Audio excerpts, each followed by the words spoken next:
You're about to watch what we call an extended clip of the Young Turks, and the reality is it's somewhere in the middle. It's a little longer than our YouTube clips, but it's actually shorter than the whole 2-hour show, which you can get if you're a member. You can get it ad-free, and make sure you catch every news story we do that day. You're gonna love it as a full show. That's at tytnetwork.com/join. Thanks. It's a Friday show, it's a power panel, but hold, and for the first time ever, drop it.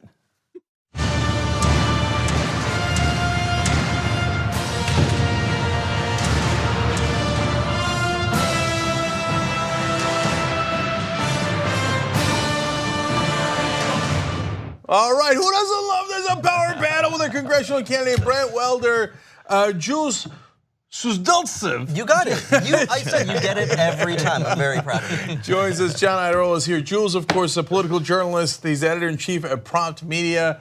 He's done some wacky things for Vice, Discovery, and now this before. We talked about it the last time he was on.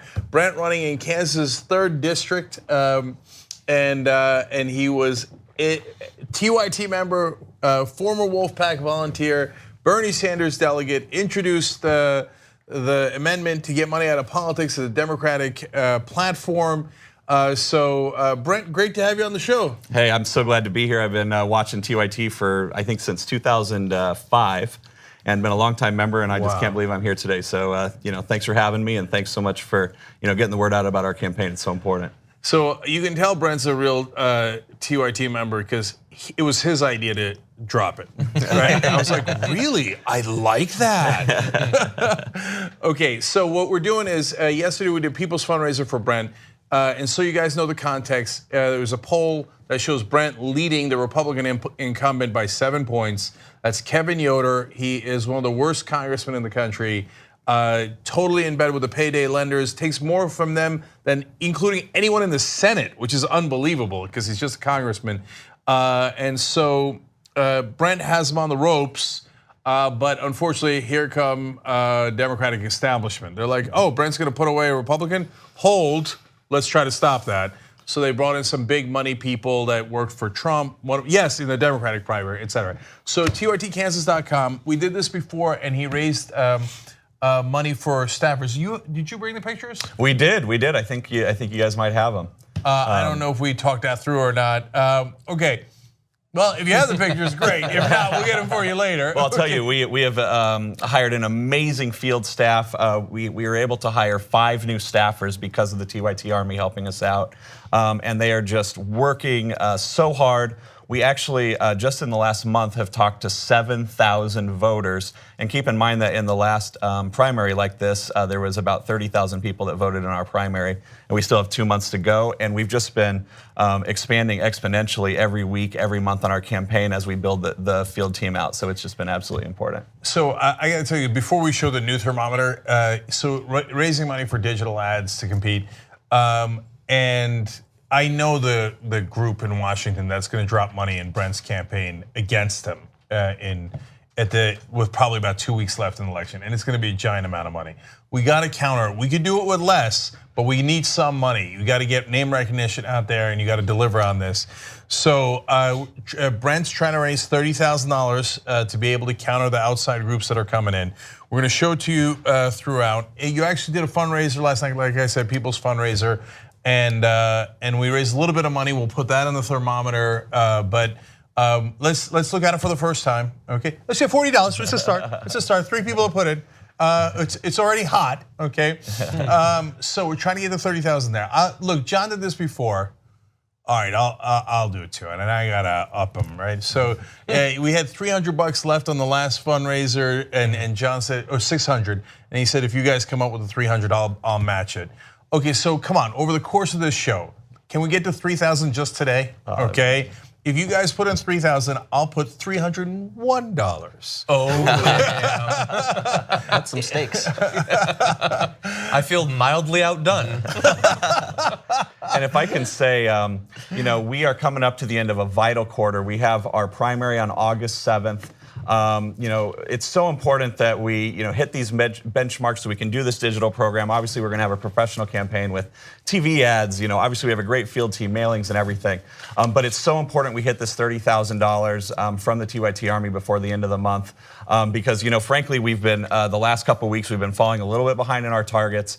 TYT raised us $50,000 last quarter, and it's really been keeping us on track, and we absolutely need this. So if the TYT Army can jump in and help us out, we're going to prove to everyone in the country that bold progressive stances are not just good policy and will not just help people, but it is the way to win even in Kansas. And we will be able to point to my race and say this is how we can win in any district in the entire country. It's so important. Yeah, that's so right. If progressives win in the heart of Kansas against a really conservative congressman like Kevin Yoder, it means we can win anywhere, and it'll be an amazing message.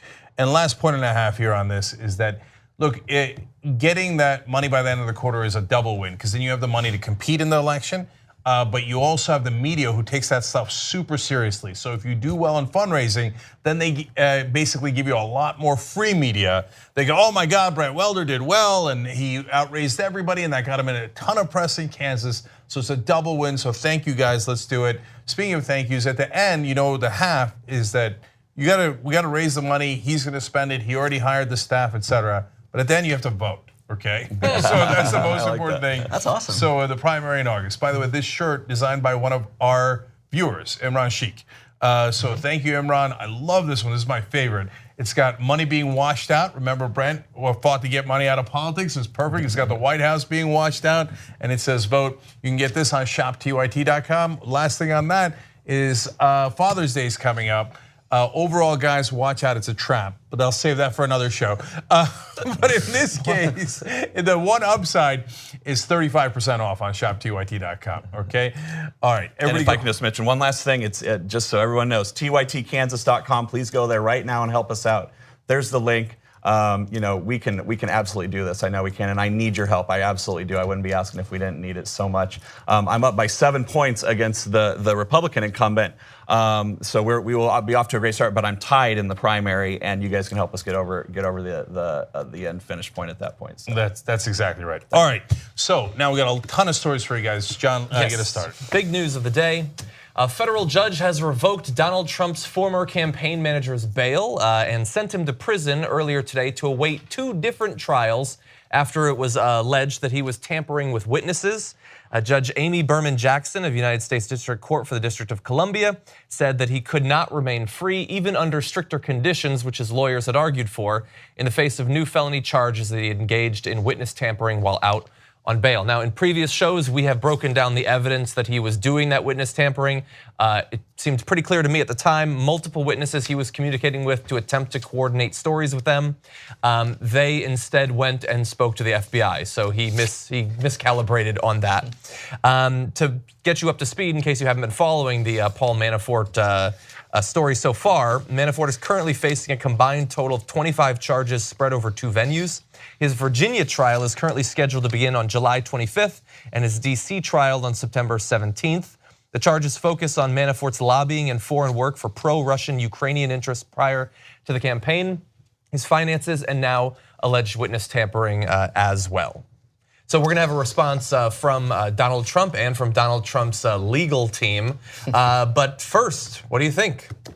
So from time to time, they'll do these polling, and a great majority of Republicans believe that there have been no charges at all in the Russian election meddling situation. And unfortunately, a lot of people in the country believe that. And I believe it's a majority. John, you remember the poll? The majority of Americans believe there's no charges. It was 75%, but I'm not sure if that was Republicans or in general. Right. So Manafort alone has 25 charges. So now some of them might or might not be related to the Russian meddling in this election. A lot of them are related to what he did before the election, also on behalf of the Russians. But he was Donald Trump's campaign manager during the election, and he has a ton of work that he's done with the Russians in the past.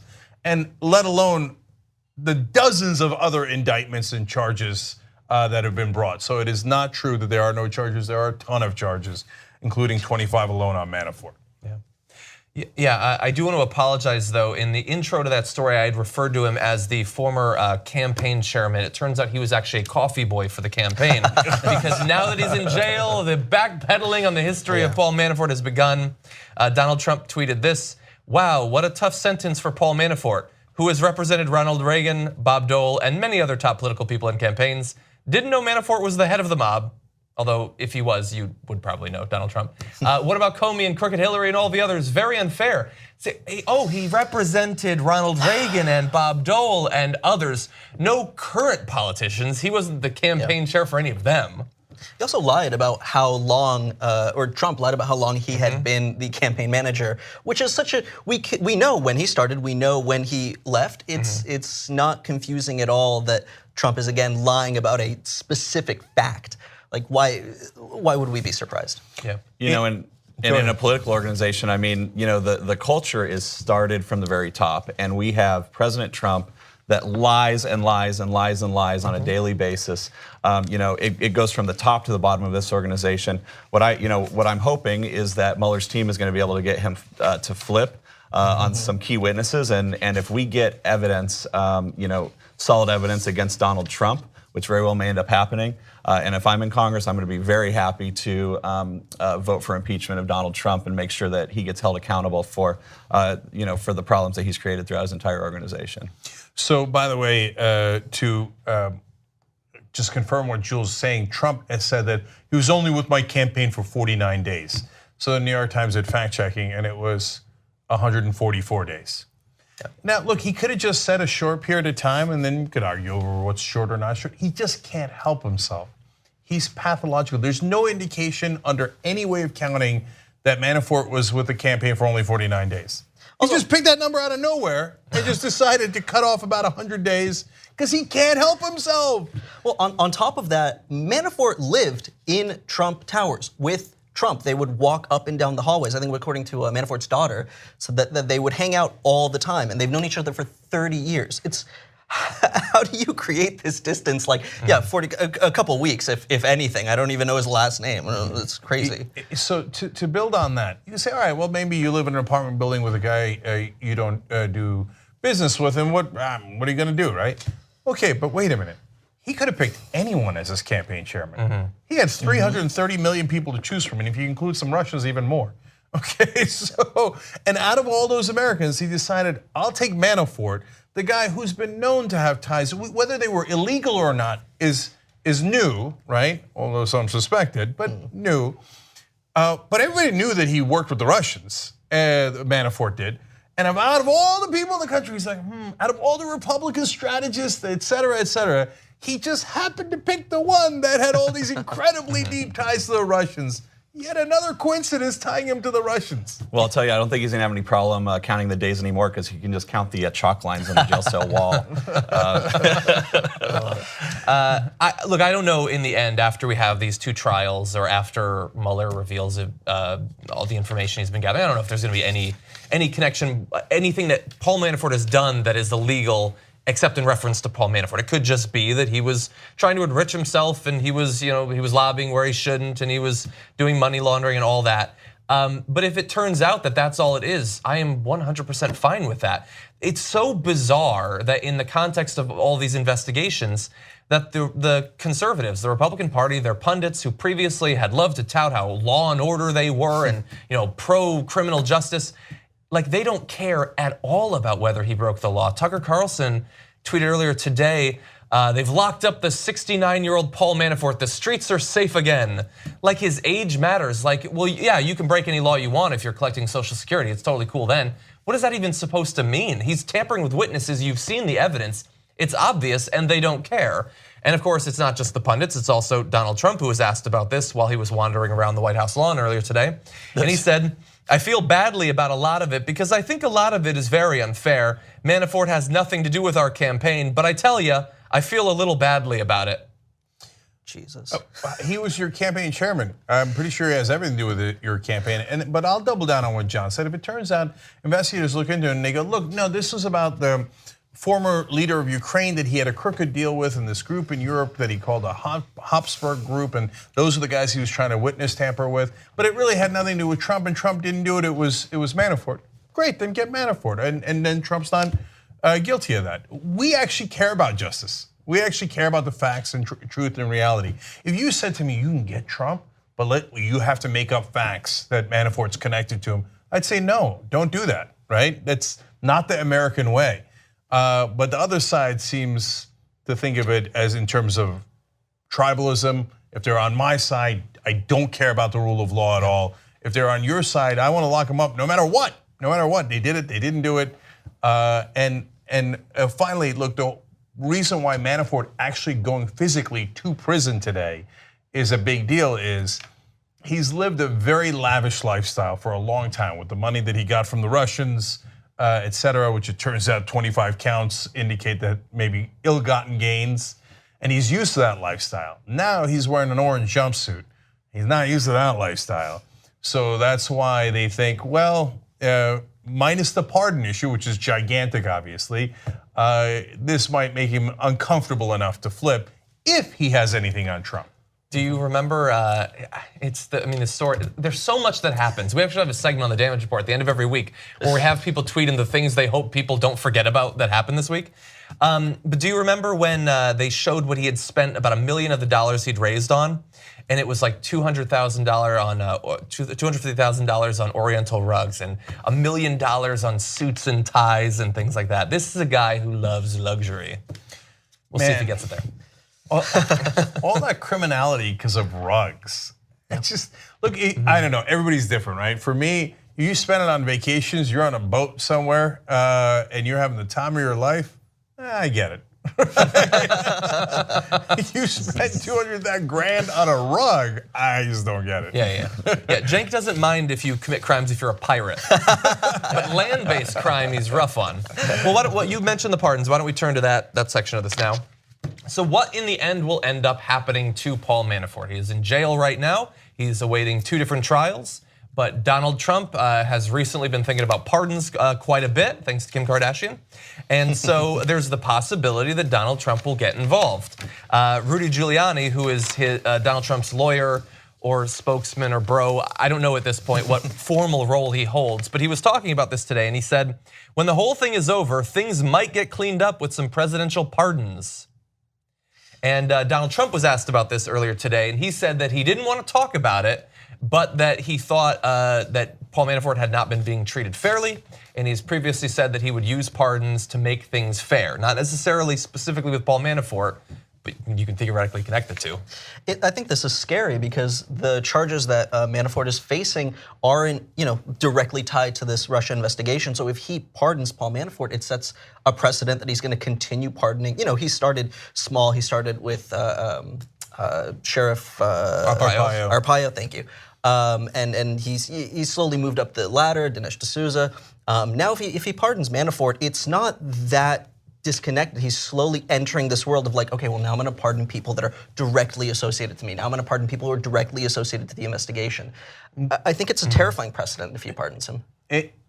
Even so, Jules, I think you're being too soft on it. No, look, there's no question about it. At New York Daily News, in one of the stories that I read, bothered to talk to a bunch of former federal prosecutors, criminal defense attorneys, and they're like, well, you can't read Giuliani's mind. If he has intent to obstruct justice, then it would be obstruction. But without that, it probably is not obstruction. But it certainly seems to be a signal that, hey, Manafort, even though you're in prison, hang in there, we're going to pardon you. To which I say, of course, of course. Then why would Giuliani say that when the whole thing's over, we might get cleaned up with some presidential pardons in regard to Manafort? He's clearly, obviously, for any sane human being, telling Manafort, don't worry, don't flip on us because we're going to pardon you. It's like the first time ever that the head of a criminal organization has the power of the pardon. I mean, can you imagine if the mob boss could be like, hey, Donnie, hang in there. Don't worry about it, okay? I'll pardon you.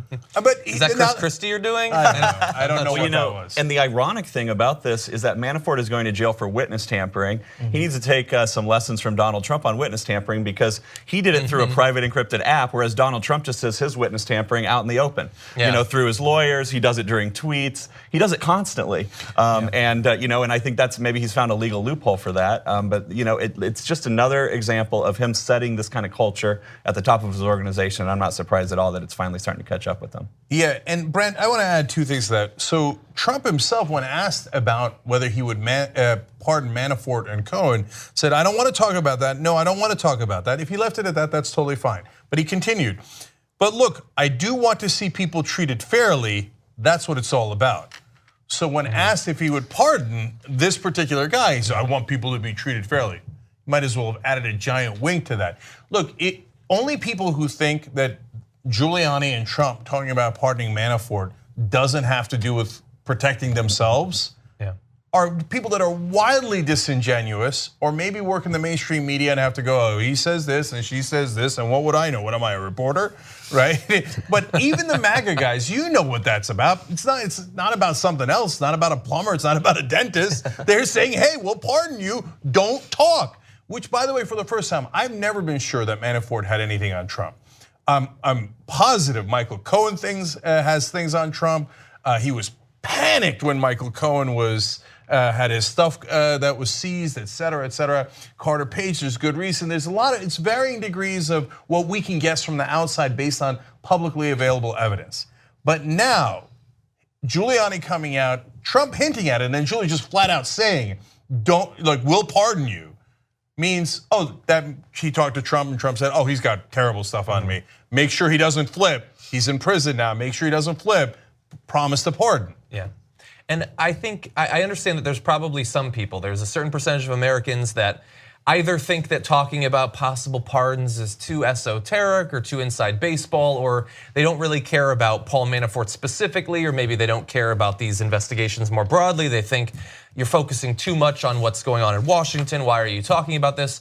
But I think that we are at an incredibly important point in our country with huge possibility for precedent to be set in the future.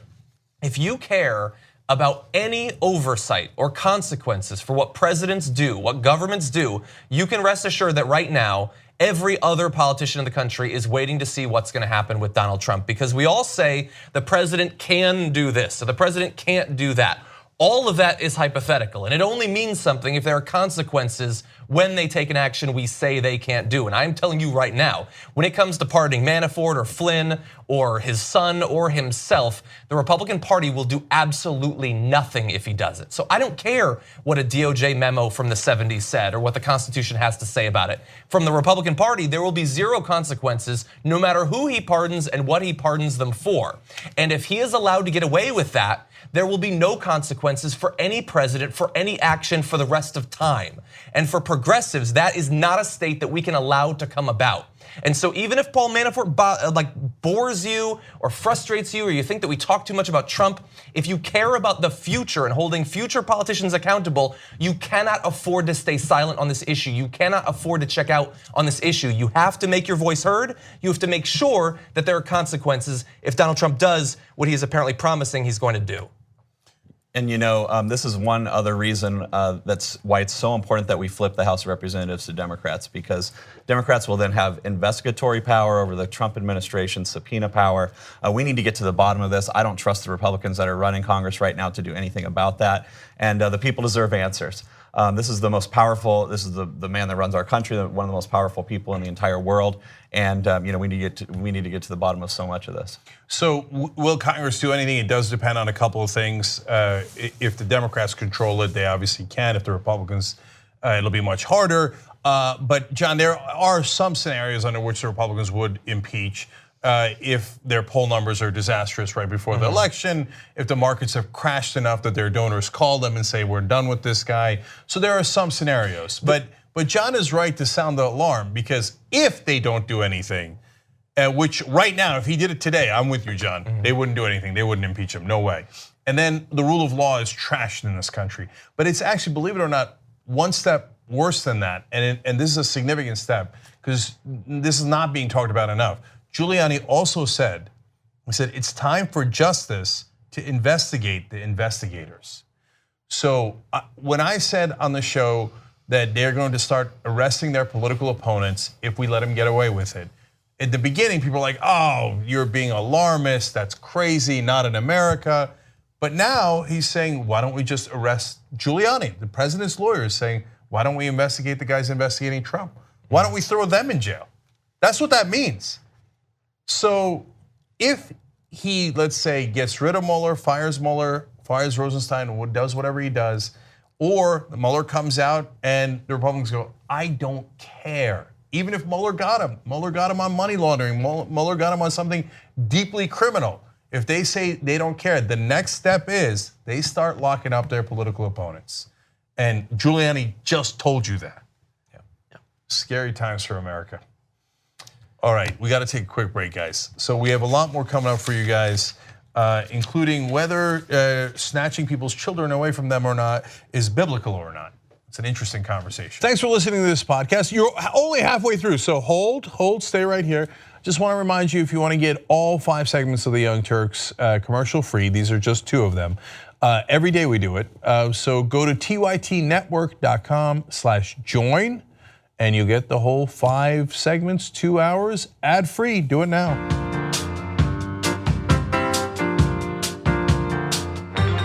Drop it.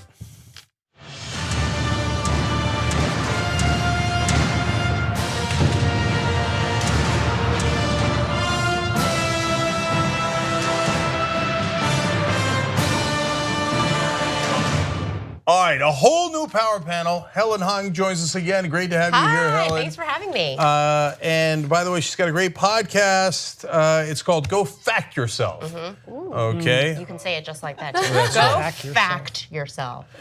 She's been on Arsenio Hall, Last Call with Carson Daly, and the list goes on and on. Connor Paulo joins us. Hey, Connor, how you doing, brother? I'm doing well. All right, excellent. Connor's been in almost a million things. Mystic River, Alexander.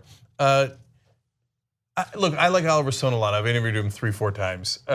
Did he tell you guys to speak in all different accents or no? No, the idea was that the Macedonians were lower class. So they had this idea that they would have the Irish accents and that the Greeks would be English. So it was a way to differentiate the statuses. Except for Angelina Jolie, who had a Greek accent, but still. Yes. Anyway, fun for everybody. World Trade Center, Gossip Girl.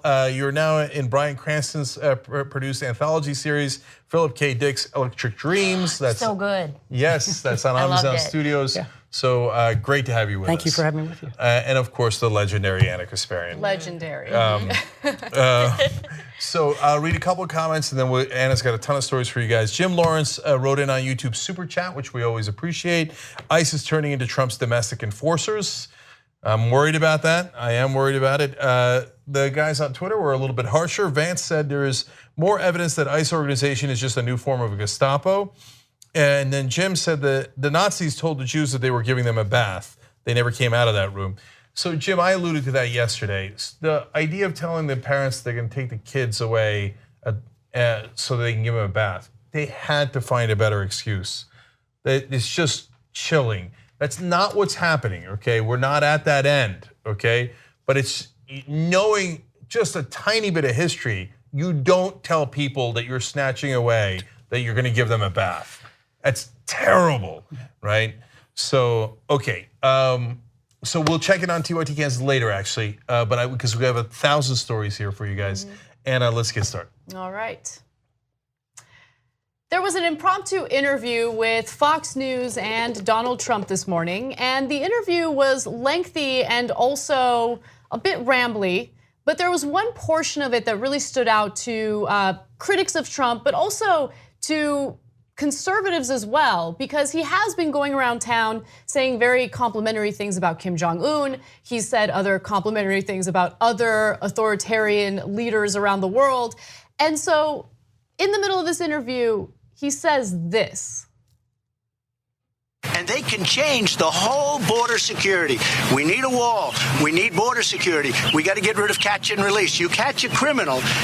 seen Mr. Kim here at the White House? Could happen. I mean, They talked about that yesterday. I would with have Mike him. Pompeo? Yeah, I think it's something that could happen. Yeah. Hey, he's the head of a country, and I mean, he's the strong head.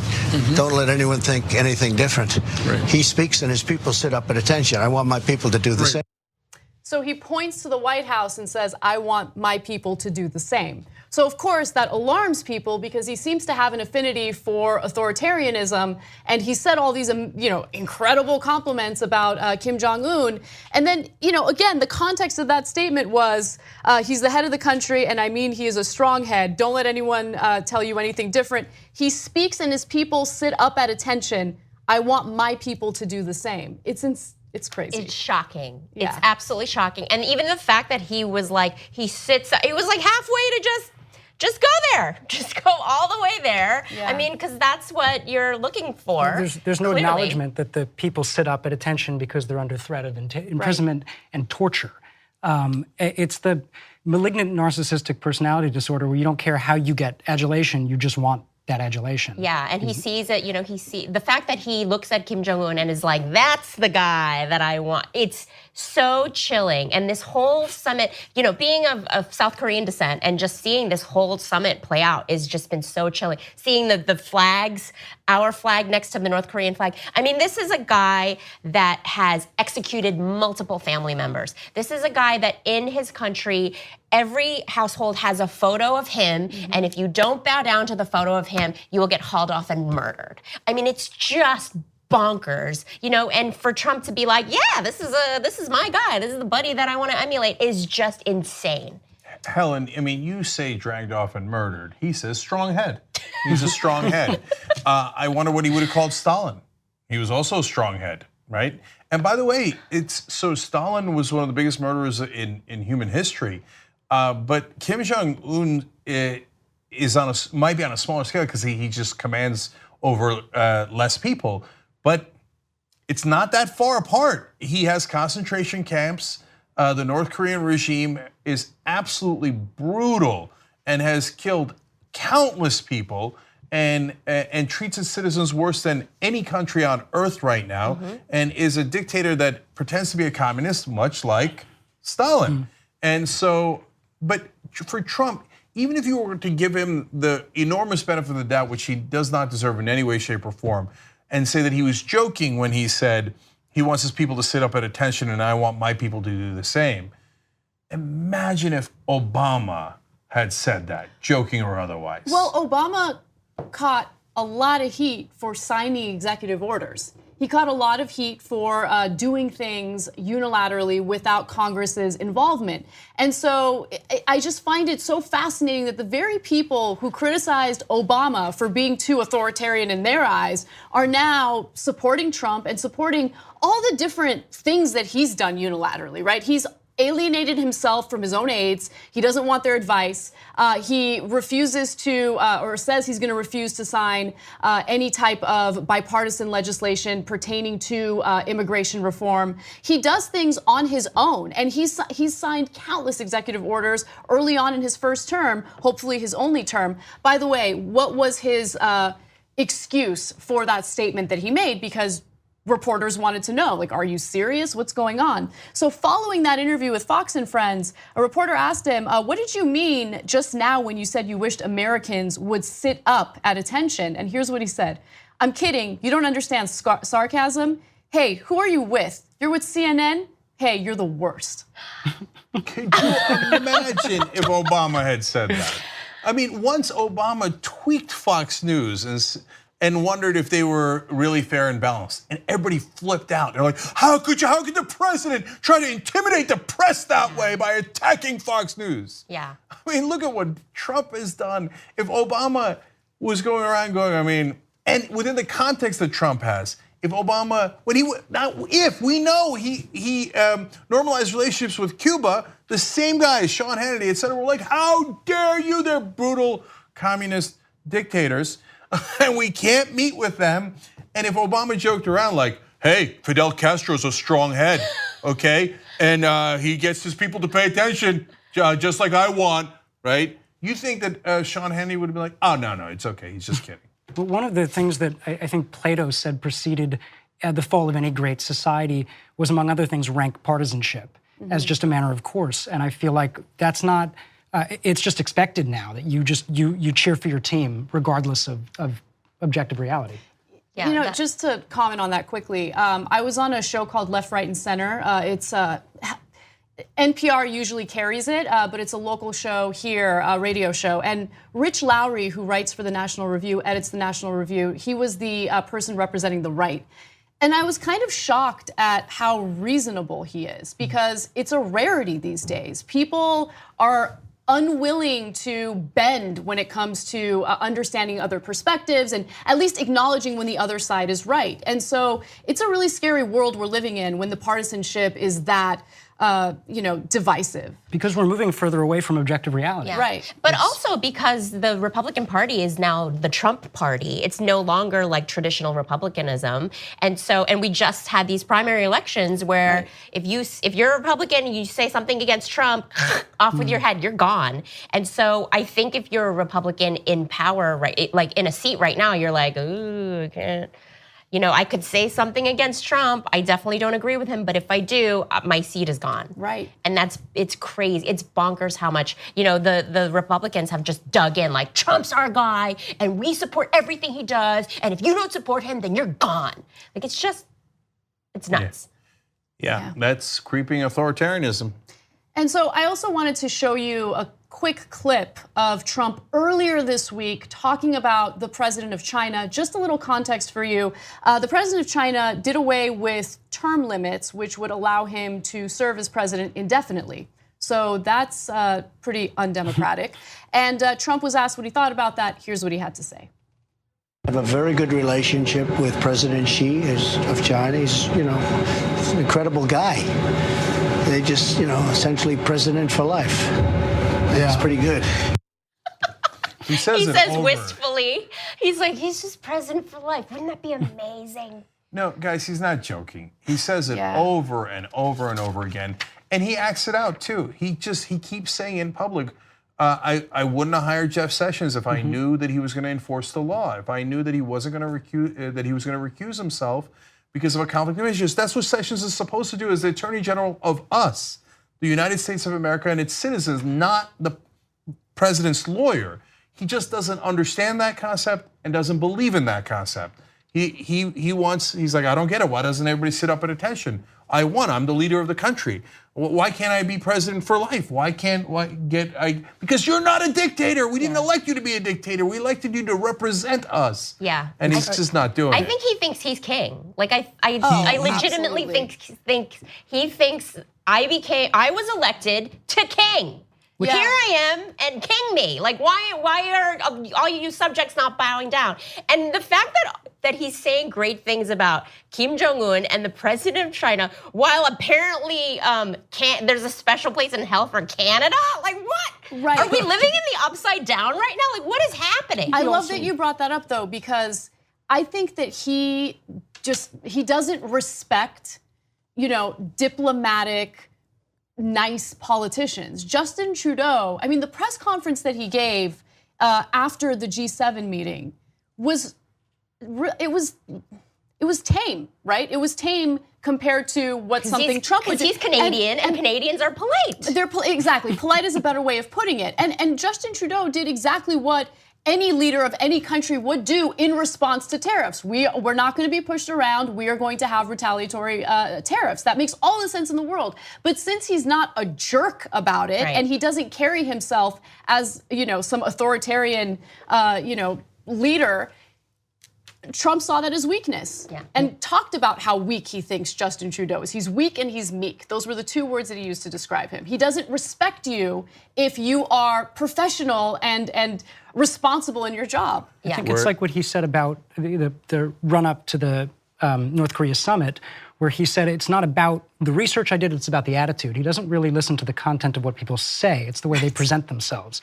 And if you speak quietly or with a certain amount of deliberation, that's weakness. Yeah, if you shout, you're right and you're intelligent. That was one of the funniest things that I heard leading up to the North Korea summit, that Trump wasn't like boning up on his like pages and pages of dossier. It's like, of course he's not. He's just like, I'm just gonna see what the guy's like. I'm just gonna be like, yeah, bro. He said it's about Dictators. attitude. It's about touch. If I like him, it's cool. He said that he would know if they were going to have a deal within the first minute of meeting him. Well, how do you know if he's going to agree to UN inspectors or not? No, it's all about attitude. No, it's not. It's about the facts.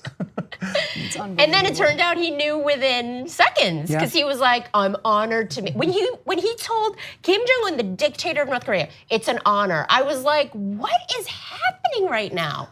You do not say that to someone who just murders his people, has family members executed summarily. Like, what world are we living in? Yeah. I think you got it. I think you nailed it, the upside down world. Yeah, Okay. so I just wanted to mention some other news that came out following this North Korea summit that should boggle your mind. So there have been additional leaks from the White House indicating that when Donald Trump arrived to Singapore, he had decided that he wanted to meet with Kim Jong-un a day earlier than what was planned. And individuals like Sarah Huckabee Sanders had to sit him down and convince him that that was a terrible idea. They had to tell him, you should probably spend this extra day to prepare, which of course he had no interest in.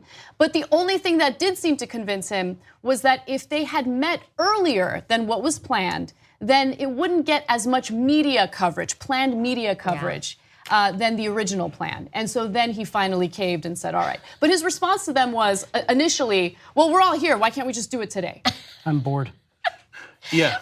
The child president is bored. And so if President Joffrey wants the summit, he wants it now. He wants it now. Why can't we do it now? And they're like, Mr. President, we have to prepare. It's really important. Our diplomats have to prepare. These are negotiations. But remember, the knucklehead thinks, and he literally said, I'll know within the first minute of meeting him if we're going to have a deal. So, but if you think that way and you think diplomacy is irrelevant, facts are irrelevant, checking with your allies is irrelevant. He again surprised all of our allies by giving away the farm to Kim Jong-un in the negotiations. Then you think, yeah, why don't we just do it now? What are you guys preparing for? There's nothing to prepare. I'm just going to see how much of a tough guy he is. And if he's really strong, I'll give him everything. And if he's weak, I'll run him over. Well, it turns out he said afterwards, he's a great negotiator. He's great. I didn't know that. He's really smart. I mean, 1 out of 10,000 can take over from their dad and be a dictator. Well, no, 1 out of 1 can. Oh my God. Right? Anyone would be a great negotiator if the person you're negotiating with concedes right away, right? I mean, and look, again, I know that there are going to be follow-up negotiations. At least that's what Mike Pompeo claims. That's what Donald Trump claims. But even so, Trump has publicly said on numerous occasions that he wants to stop the provocative war games. Now, you might dislike the provocative war games, and I hear you on that, but that is a bargaining chip that he has already given away. He has already given it away. And then after the conference, he gave away another bargaining chip. He's like, I want to take out all of our troops.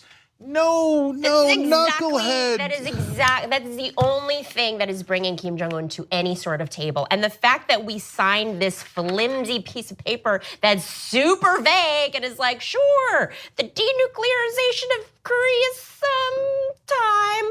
What? And he's like, yeah, and we'll give you the war games and we'll probably give you some money and like no problem. And Kim Jong-un is like, I am the king, like I'm the bomb. Like I just got so much stuff and I signed some very vague piece of paper. So here is Trump's response to all this criticism because it's really bothering him. He wants us to give him a cookie. And so he's upset that he's getting the hate. Let's go to graphic 19. He says, they're, meaning North Korea, they're doing so much for us. And now we're on our way to get denuclearization. And the agreement says there will be total denuclearization. Nobody wants to report that. So the only thing I did was I met. I got along with him great. We have great chemistry together. That's a good thing, not a bad thing. I met with Stalin. We had great chemistry. It was wonderful. We went on a Tinder date. He thought it was hot. So again, I want to be super clear about this. I'm glad they met. I want there to be peace negotiations. and I've said this a million times, whether it was Democratic president or Republican president, whether it's Iran or North Korea, you don't get to make peace deals with your friends, you make them with your enemies. So it began totally fine, and Anna and I said a million times on the show, we're glad he's doing it, let's see what happens. But what they got out of it was not total denuclearization. No, Kim Jong-un said, sure, yeah, I'll do that eventually.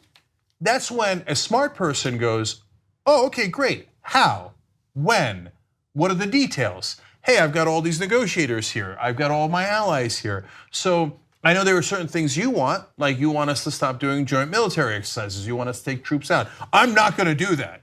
Unless you give me X, Y, Z. Exactly. Yeah. But the idiot, worst negotiator in the world, Donald Trump comes in and goes, okay, oh, you said you're gonna eventually do it.